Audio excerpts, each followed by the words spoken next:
So it's a respectable speed for tournament play.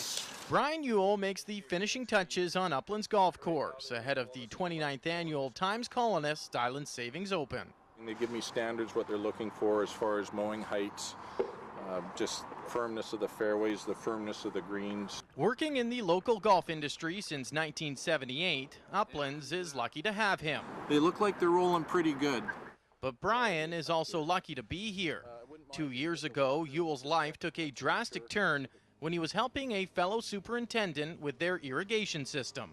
So we were down in the middle of his fairway doing this wire repair, and a golfer was about 30 yards away from me, and they hit a wood and just took a shot about 30 yards away right above the temple there. And I got up and I felt quite dizzy and just kind of said I was okay. They came running over to make sure I was okay. But in reality, Brian was anything but. Diagnosed with a concussion, Youell started forgetting simple tasks and became a different person. You know, I'll never forget the statement from my 10-year-old daughter at the time, Amanda. She just said she wished that she would have her old dad back. It got to the point, even going home from work, probably 4 or 5 times, I got confused, couldn't remember how to get home or where I was actually going. Normally if I come to have coffee with Brian and take a look at the golf course, we'll sit in the restaurant where all the members are, and you know, we just had to avoid people in general. And, you know, I saw a man that was no one that I'd ever known. And that man was battling personal demons to the point of no return. One of the scariest things for me is I remember filling up my car with my wife and kids, and they'd asked me to be honest with them. I was hiding it for about a year at the time, and I just said it was as plain as day to, you know, just turn the gas and turn on a lighter, and it just felt like a short circuit. And I'm not a depressed person, but I can understand what some of the hockey players had gone through. One of those hockey players is Victoria's Jeff Courtnall, a good friend of Brian's who also suffered a brain injury.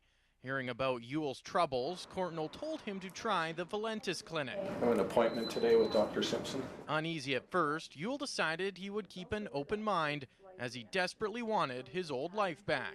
I think that was partly what was driving his depression, was the fact that he had lost so much.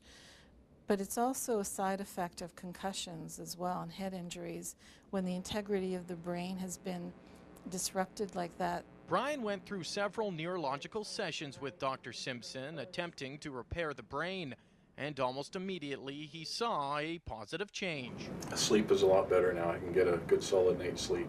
By the time the end of the week, I remember seeing my mom, and she was in tears. She just said, "You're back." You know, she could see it in your eyes.